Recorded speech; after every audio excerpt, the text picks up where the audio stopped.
Alright guys, so today we are going to finally invest into Casim. So we are literally going to go to the upgrade process to see how good this unit is. So we are actually just going to be taking on to some live arena. We're not going to be doing any phantom mace. If I do lose, I lose. It doesn't matter because we are trying to see in a real world situation how good this Cassie actually performs. So what we are going to do first, I think we are just gonna go with the corresponding upgrading. So P1 T1 and then P3 T3 and then P4 T5. Unfortunately, I don't have enough copy to make it to P5, so P4 is going to be the max that I can go. So alright, so with this one, simply we are getting a little bit more stats throughout. So we have that the EX skill does not actually get an increase until we get to P2, so we have to wait into that. But ultimately, 1, 3, and 5 is actually where you want it to be, because usually what is it? If you do the corresponding to T2, for example, you don't really gain a whole lot. So we have that. Alright, and then after that, we can go. Whoops. Can we actually get to the T? What is it? The transcendent page. All right, there you go. Yeah, the way they have all these kind of layout is kind of, not really the most user friendly in my opinion. So this one is when we are getting 20% defense up right here. So I don't actually know how much that's gonna mean in actual practice and whatnot. So that's why we need to go and test it out. Alright, we got the T1 completed, so gonna hop into arena and see how it works.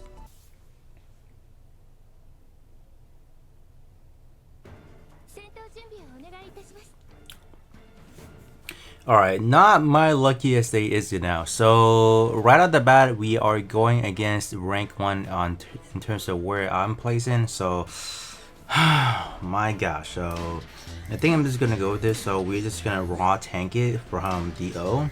But luckily, we don't really care if we do get, let's say, apply the unavoidable status, because I don't really need to dodge. So let's kind of see.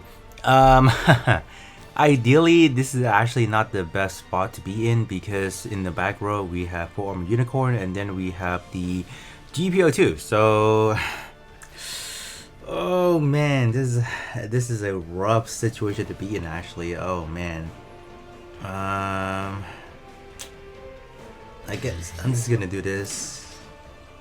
Yeah, I'm gonna split it up like that. There's no way I can actually do it, because I know I'm just gonna get one shot. So I'm gonna go with this. Probably not the most ideal setup actually, because I don't even think I can do much on here. Nope, not much at all. I can't even target Sister Queen in the back, so we're kind of screwed, right? We are kind of screwed. But let's kind of see. Since we can actually recover HP when we take damage, so I do hope that it would matter a little bit. I don't know. Oh man. All right, wow, we got hit. We got hit by Sisakui's and Takashiki's EXC at the same time. That's not even fun at all. Wow. Alright, I think we got the unavoidable status applied to us, so that's why we weren't even invading. Yeah. Alright, GG. Yeah, this one is just not our match. Alright, so we actually dropped to S2, so that's fine. I knew something like this was gonna happen. But overall, in terms of the result, this is what happened. So yeah, Sasuke, Dio, and then Hakashiki were the main 3 units that why we couldn't make it. But if we hone in into, let's say, Cassie, let's see what's going on.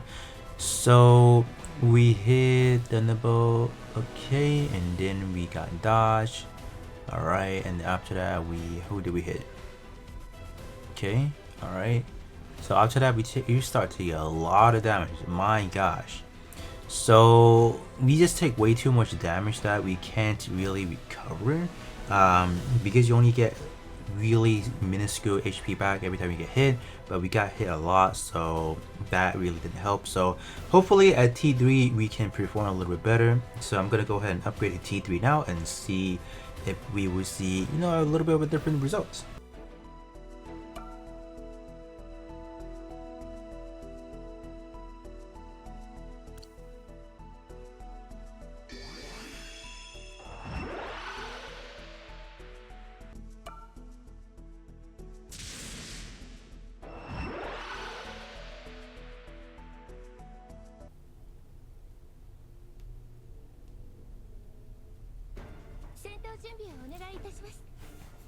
Alright, so this one looks a little bit better, I think. So at P3, we are at T3, excuse me. We are getting a 12% defense, and then we are starting to get some stat up. So we have, I believe, 20% beam attack up. So that's actually not that bad. In terms of how I want to do this, I think I'm just gonna go with this. So we are going to see if we can get their DO. That's probably what we would do.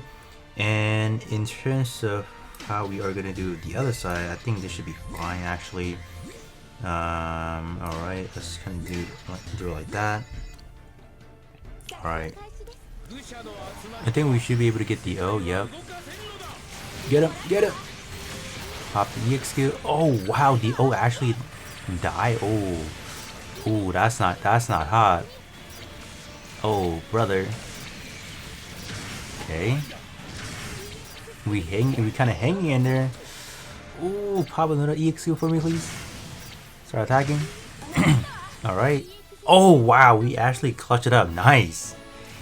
Ooh, that was a clean battle right there. Let's go. Yeah, that was clutch. Wow, talking about saving the day. So, we got lucky that the fact that Cassie was able to activate one last EXQ to take out the O, because literally I believe the O probably has a lot of evasion at that point in time, so popping that EXQ actually did do it. So 29k is how much we did on the initial one, and then subsequent after that, like things were like, look at that, look at the O literally dodging all my attacks. That's crazy, man. Wow. Yep, we took some hits obviously, but we still managed though. We still managed. Okay, we pop another EXQ, and then we pop another one to finish things up. So yeah, yep. Cassie is definitely the O killer at the moment, because it's literally the counter right there. So pretty fortunate right there that we were able to capture that. So at least in T3 wise, when you're getting this caliber of opponent, it worked pretty nice. So lastly, we're gonna bring this up to P4 and T5, and then at that point in time, I think this unit is definitely gonna be shining for sure.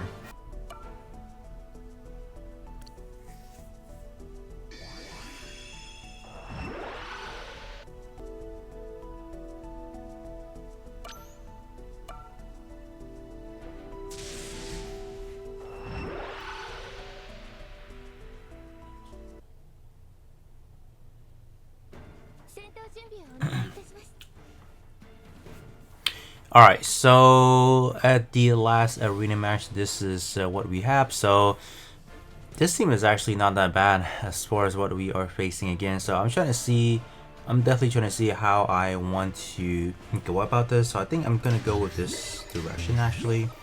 I think that should be fine, and then we can try to take out, let's say, GPO4. I think that's definitely a pretty annoying unit to face up against. And then we are gonna try to target the O once again. So I think we can kind of go like this. So now at P4 at T5, so literally we are getting up to now 50% defensive at 36% beam damage up, and then we are getting a, whenever we activate EXQ for 8 seconds, we are getting a 75% accuracy up. So I don't know how much that's gonna mean, because we are literally getting, you know, guaranteed hit anyway. So I do feel that's kind of counterintuitive in a way. So I don't really know, because I feel like that's a little bit redundant in a sense. So that's just kind of me. But alright, let's kind of see. Let it rip. Okay, pop the EXQ. Let's go. Wow, full armored unicorn already died. That's kind of unfortunate. Oh wow, whoa, that went by really fast. My gosh, what happened? I gotta see what happened. Man, that literally flew by. Alright, so let's kind of see. So yeah, Cassie did, you know, decent in this setup, but let's kind of see damage wise. Alright, okay, so the O is dodging already, and then we hit the O with the EXQ. So this time around it did 35k, because even the enemy's O was already maxed out. So I do assume it should be quite beefy, but 35k, that's actually not that bad. I'll take that. Block once, and then, oh yeah, and then after that we were able to take out the O. Pretty nice, I'll take that. I guess to kind of wrap things up, I can go into co-op once again. So this time around, we will be taking a look at max out the O, or not the O, excuse me, the Kasei Gundam over here. So we can kind of see now, before and after, how much better we can do compared to the full armor Dunabo. So because we already did it initially, so now we can kind of gauge, alright, how much better we are doing in terms of damage up wise. Alright, so this time around we are still using the HP module, but I think this point in time we'll definitely see a better output. Wow, that's actually pretty good. Hold up. Yeah, maybe Kasei Gundam it actually could perform quite decent in normal contents because we do have quite a lot of damage up via, let's say, the EX skills, and then even from the transcendent skills. So okay, it's not that bad. I think if we do equip it with the DPS modules, I think we can definitely look at, we definitely have a better number, that's for sure. Even at this point in time, we are doing kind of neck and neck damage output with Sasabi, so that's actually pretty interesting for sure. I should have been doing this at 3 times speed because usually they take a long time to go through with this team specifically. But yeah, I'll take it. So it's not that bad. Definitely better than I expected. So definitely pretty good, right? Okay, yeah, that's definitely pretty good. Alright, so with that being said, that is going to be pretty much it in terms of the max out Kasei Gundam. I think later on I'll definitely do like a revisit once we do get into the unit enhancement. I think having the unit enhancement definitely will make this unit shine a little bit better, but I think I'll definitely lean towards the more defensive aspect rather than the offensive, just because this unit overall is a tank, so I don't really feel comfortable with, you know, giving this unit a whole lot of attack output and whatnot, especially the body portion of things. But other than that, that's gonna be pretty much it for me, and I'll be catching you guys all on the next one.